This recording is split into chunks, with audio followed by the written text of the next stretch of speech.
till you start your day, deciding which video game you're gonna play. You fight with your family over which is better, Marvel or DC. The geek of all of your friends, cause you know what Batman beats Superman. This is the right place to be, so turn up the volume cause you're an altered geek. Altered geek. Get altered. Geek. Altered geek. From Star Wars to Star Trek, comics to tech. Altered geek. Get altered. Geek. Altered geek. Pull up a chair cause you're an altered geek. Hello and welcome to Altered Geek. I'm your host Steven Phillips, and in this episode I am going to be talking about the new Star Wars trailer. But before I get to that, today's show has been brought to you by LootCrate.com. Save 10% on any new subscription at trylootcrate.com/alteredgeek. Enter promo code BRIDGE10 for 10% savings. So, yeah, this is going to be the first episode that I've done that's not on a Friday in a little bit, and there's a good reason for it. As I mentioned, Star Wars dropped the new trailer, and if you weren't one of the people that watched it during the NFL, which, you know, in my opinion, I call it the Never Fun League, I would say that you didn't have to wait that long, honestly. It kind of popped up on social media all of a sudden around 9:30 Eastern time, and gotta say, kind of impressed. It was really awesome. Did not expect anything that happened in this trailer. I still am confused and have no idea what's going on, despite the fact that it gives away some things and some things that it didn't give away. So just that aside, I'm going to talk about the trailer and kind of break it down.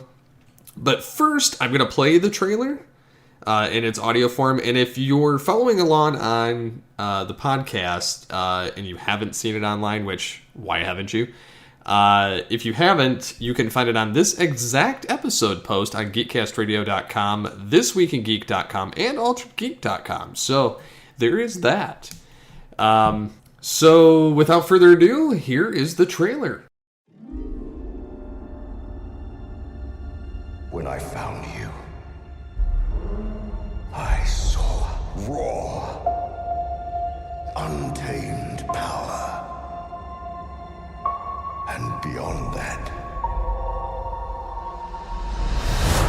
something truly special.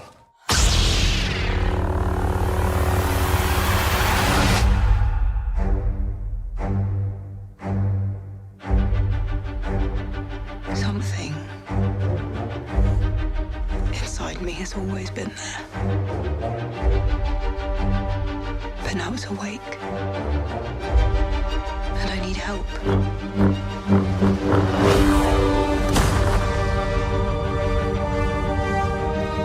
I've seen this raw strength only once before. It didn't scare me enough then.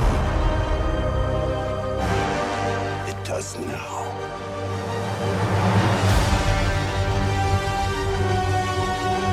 Let the past die. Kill it. If you have to. That's the only way to become what you were meant to be.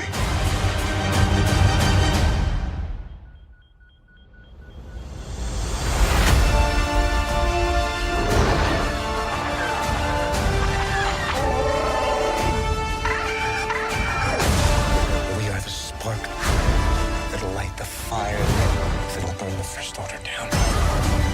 Come on! This is not going to go the way you think. Fulfill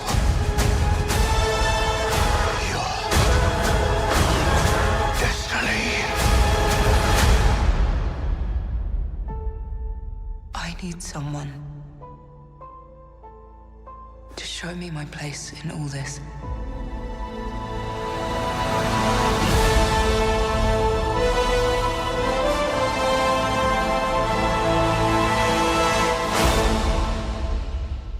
So, what do you guys think about what you just heard and what you've seen in the trailer? I myself am just so kind of in awe of what they're doing here, and the fact that it's first, let's break it down by the music. First of all, it sounds like a mesh between some of the kind of Empire Strikes Back, Return of the Jedi, the original. It's got some Sith in it, some Jedi. It's very mixed, which kind of alludes to that gray Jedi concept that's coming along. And it's funny that Rey's lightsaber is white in the trailer, or a very, very, very, very bright white blue. And then the trailer starts off, and you have Kylo Ren watching a First Order facility. You see the new heavily armored AT-AT walkers with Snoke commenting about when he first found Kylo.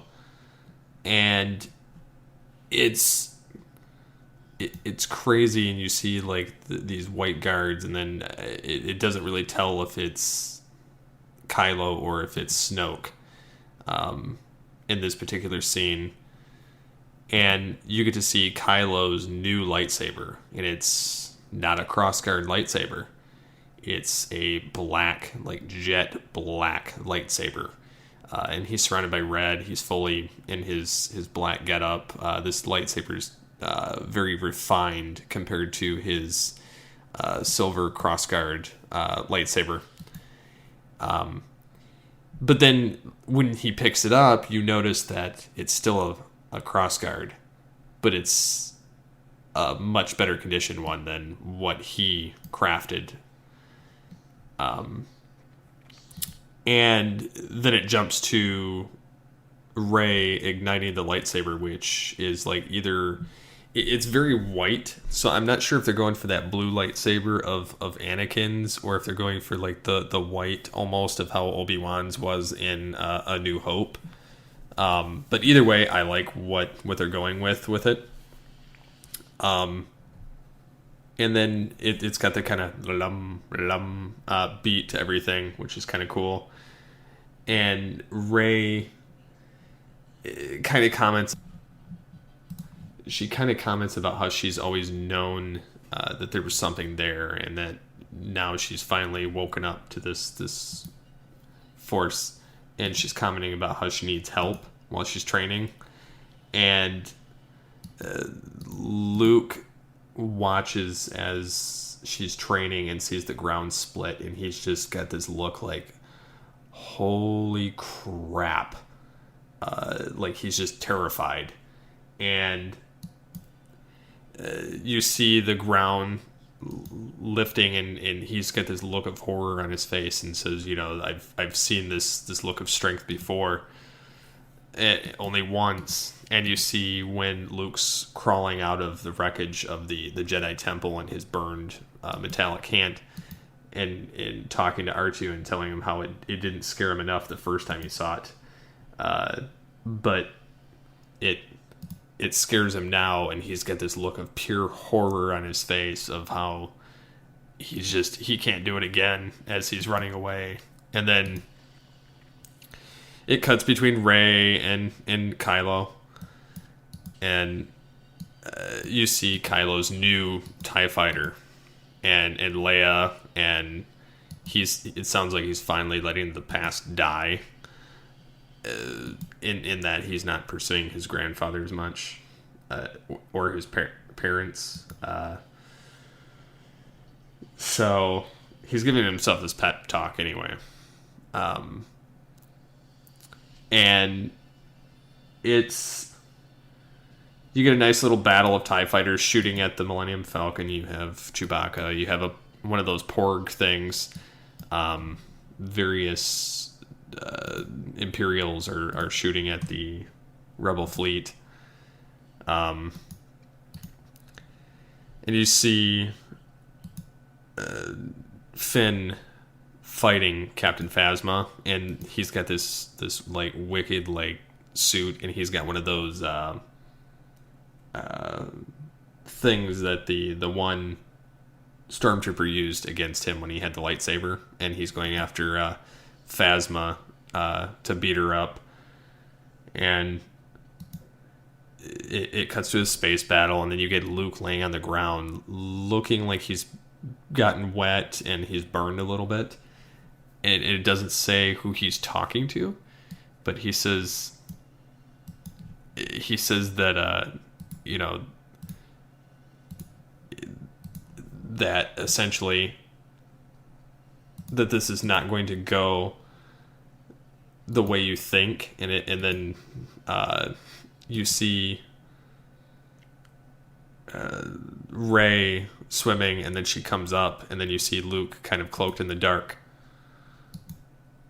and Finn infiltrating the First Order, and these I love the new AT-ATs. Those look pretty sweet. And then you get to actually see Snoke, like up close and personal, like in the flesh. He's very tan. He's got white hair. He's a little bit deformed in the one side of the face, but the other side looks perfectly normal. Looking at him in this instance, if it weren't for the fact that he looks very fleshy and not like the green or pale that Palpatine had, I would swear that it was Palpatine in a sense, after he fell down the mine shaft, or a deformed clone, which it still could very well be. I doubt it. That's just my own personal speculation. I'm trying to figure out who he fits character-wise. Like, I know he's his own character, but I'm trying to think of who he would fit. Wouldn't it be crazy if it was like Chancellor Valorum from like the Phantom Menace, like before all this crap began? That would be insane. And then you see him using his force powers, and Rey just like struggling and screaming, held up in the air, and she's talking about how she needs someone to show her place in all of it. And then you see Kylo across from her in the trailer, and he holds out his hand.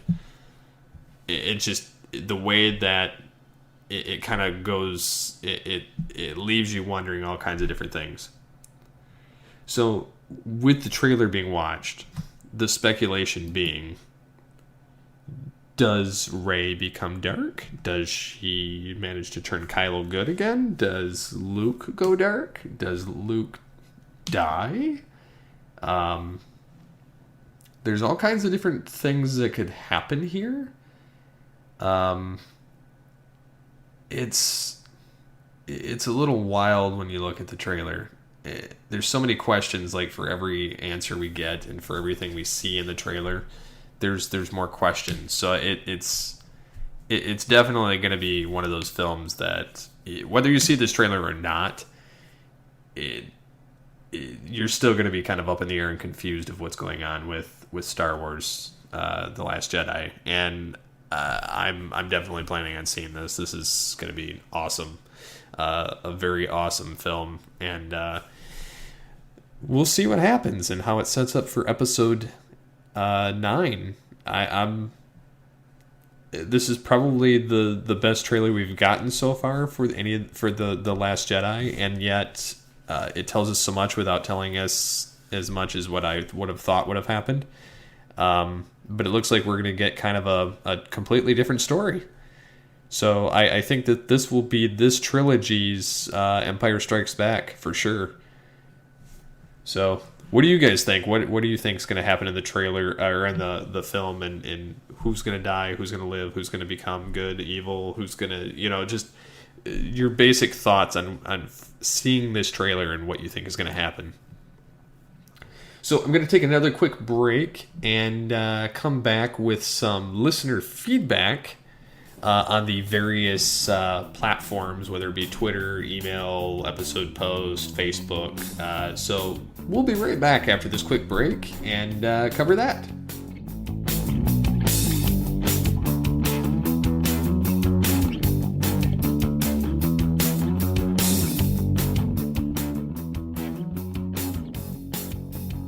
And we're back. So, When we do the full episode later this week, I promise it will be a pretty loaded episode.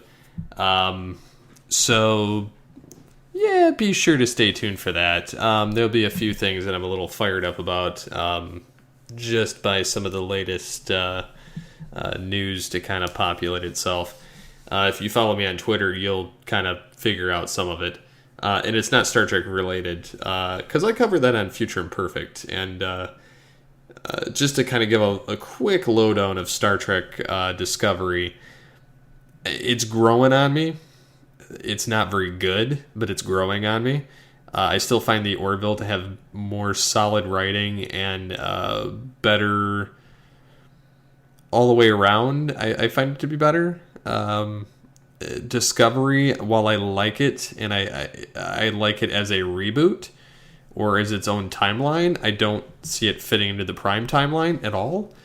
And it's not just the aesthetics that they copied from the Abrams universe. It's the whole thing with the Klingons, how flat a lot of the acting and characters are, and the writing, how poor some of the writing is in some instances with this magic pixie dust.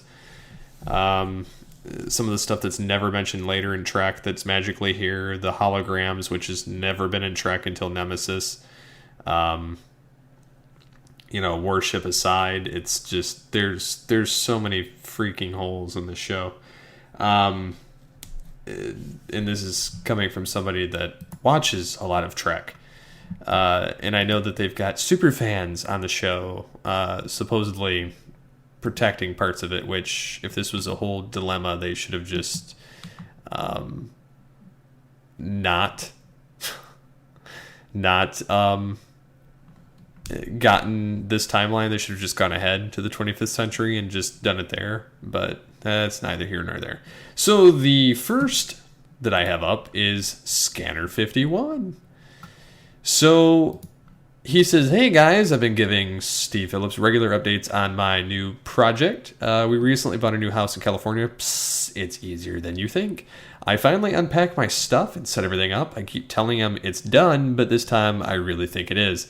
Right side is Star Wars stuff and left side is DC side. DC side has all my DCAU DVDs, all the DCU DVDs, all the DCEU Blu-rays, some of my signed Jim Lee comics, signed DVDs from Mr. Mark Hamill. Oh, you lucky soul. And a signed Kyle Higgins Nightwing poster that will be replacing the Wonder Woman poster shortly. So just, looking at his image, he's got a ton of cool posters. Some of them I've seen before, some of them not. Specifically the 12 superheroes on the same sheet with the silhouettes. I've seen that one before. The Wonder Woman I've seen before from the movie of Batman v Superman. And I love the DVD collection, as well as some of the figures. You get yourself a nice little collection going there, man. I don't have that kind of a collection anymore. Mine's kind of depleted and gone, and on the one hand I miss it, on the other I don't, just because it was stuff that took up space. But I do enjoy my few things I have left, which is mostly Star Trek memorabilia, a few Batman, few Hot Wheel Batmobiles. Got a couple of Star Trek mugs that I've had for a long time. One of them since I was like 10. Somehow I still have it, and it's not been destroyed. And so I don't have all that much left. I have a few Transformers comics from a select run, and a couple of Star Trek comics left, and that's about it. Going over to last week's Altered Geek, we have Desiree Chrétien. I'm sorry if I'm butchering your last name. Who says MTV has teen shows. I'm a Canadian, but Much Music is owned by the same company up here, and they advertise MTV shows a lot. TLC is just shoved in that category, though. Yeah, I was more so like, I mean, I get it, but MTV used to be music, and now it's a lot of like, oh, how to be a pregnant teen, how to, you know, just all these reality shows, and I don't know, I don't see it as a family entertainment type of channel. I could see if it was under some other category. But family entertainment, MTV is not among those. And TLC is just, it used to be the learning channel. Now it's the lazy channel, which has a bunch of garbage on it. Or the lackluster channel. It's full of the fact that they went to mostly like reality shows, and it's less of learning how to build things, learning how to, you know, do this, learning that. You're learning about, and this dates my knowledge of it. I'm sure it hasn't changed all that much, but like the Honey Boo Boo and all that kind of weird crap that was on there. And then, of course, Desiree also says, congrats to Mike. Many happy years to you both. And I will be there for his wedding, so... being the best man, I will be flying out to meet TFG and Mike for the first time in person. So that will it'll be interesting. We'll have to get well, obviously we'll be getting a group photo, so it'll be kind of fun to actually meet him. I've met Michael Wilson in person before at BotCon, and that's how I got involved with the Frank Welker photo, and I'm definitely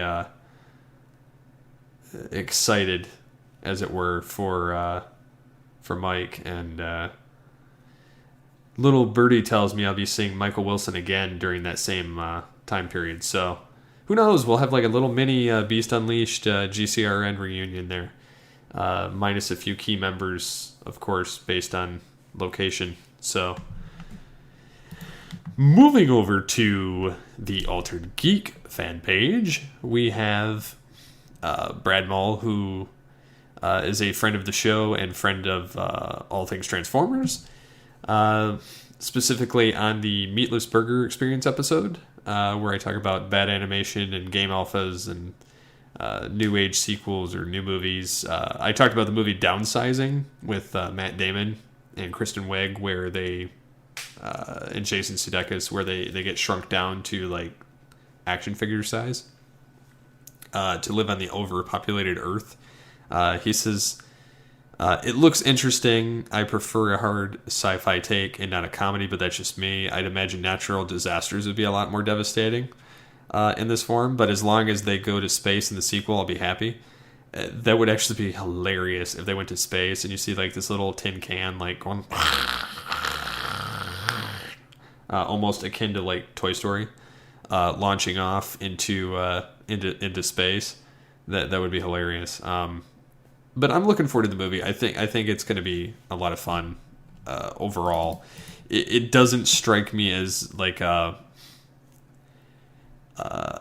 big film or all that dramatic with the sci-fi, but it's an interesting take, and probably it's going to show a lot of the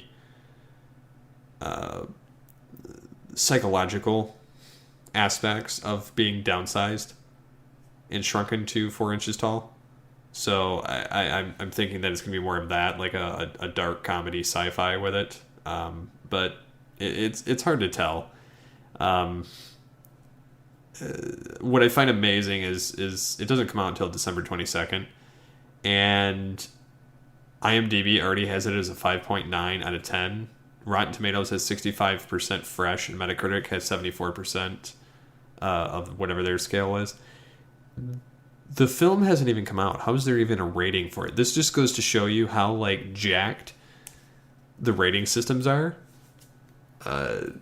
I mean, looking at the Orville against Star Trek Discovery, you get to see that anyway, because the critics pan the Orville as like this worst show ever and have raving reviews for Discovery, and yet I kind of think it's the other way around. you can definitely tell who's kind of trying to save their credentials and who's actually reviewing it because they like it. But that's just personal thought on that. I will say one thing, sponsors or not, if I don't like something in a film, if I've been given access to it, if I've been given a DVD, if for whatever, I'm not going to just rate it based on the fact that, hey, they gave it to me, it's awesome, blah, blah, blah, blah, blah.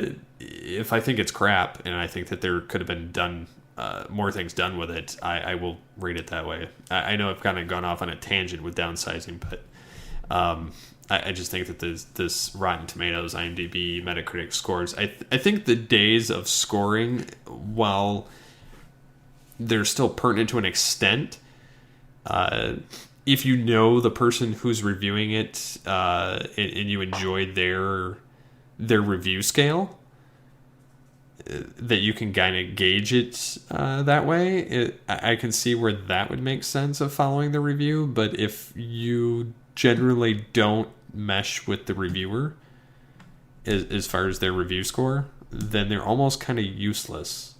And I know everybody's got their own opinions of stuff and the ratings and whatnot, but that's how I can always tell a film I'm going to enjoy, is the lower the score on IMDb, Rotten Tomatoes, Metacritic, more than likely I'm going to really enjoy it. And then if it's a certain film like Star Wars, it doesn't matter, across the board, everybody's going to enjoy it. So it's kind of one of those situations where you just kind of have to know what you like, and the numbers be damned. So getting into the last bit here, on the iPhone Star Trek and HD standards episode of Altered Geek, Brad also says that it's, for one, it's easier for him to comment on Facebook, which I'm perfectly fine with whatever method anybody wants to comment, whether it's Facebook, Twitter, the website posts, because I know that there's like a multitude of them. I know Facebook is generally an easier beast to conquer for everyone involved, but he says, I'm not even going to try and act like a Trek fan. I enjoy the films, but that's where my love of it ends. Being in Australia, we got the first 3 episodes of Discovery here on Netflix. That was 2 weeks ago, and it doesn't seem like episode 4 is coming anytime soon. But I'm enjoying it as a new sci-fi show. I'm pretty sure it's been mentioned that there will be a show explanation for the tech looking different to TOS. We will have to wait and see. And I kind of commented that, well, I agree. It's so choppy.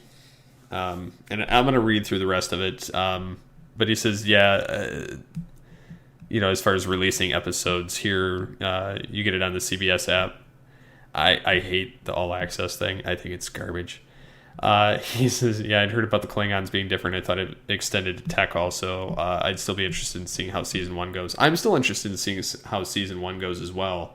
But I don't have high hopes as a whole. Like, I'm enjoying what we're seeing so far, but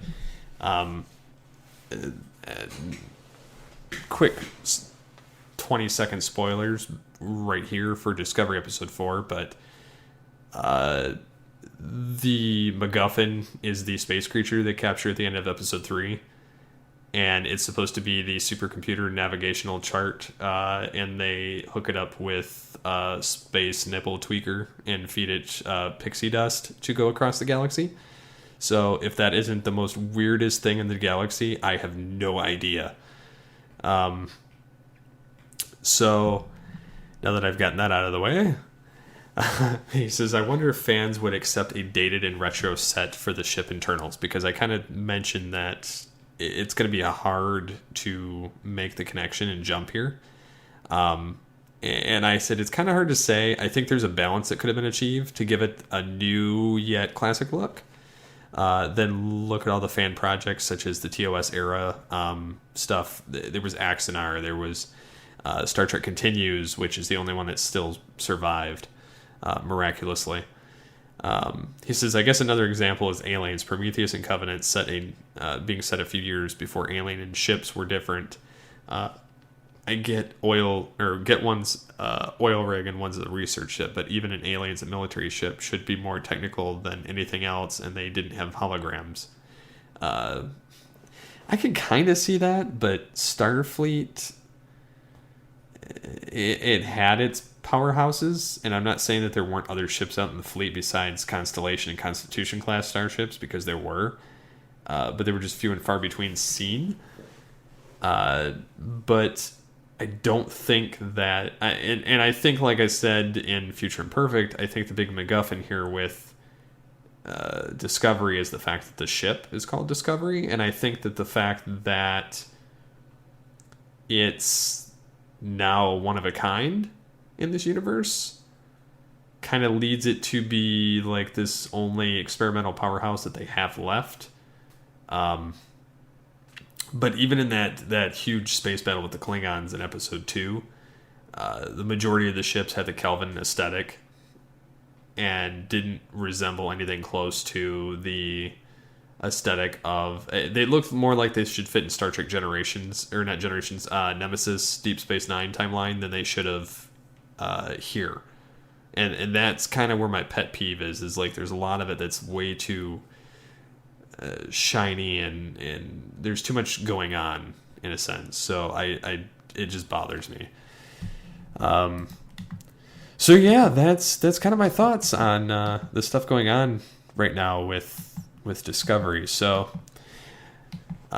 be sure to let me know what you guys think as far as the new Star Wars trailer and Star Trek Discovery, and yeah, just comment on the episode post, Facebook, Twitter, wherever you want. Just get a hold of me, and I'll read it on the next episode and reply. So until next time, I've been Stephen C. Phillips. Get altered, get geeky with the Altered Geeks.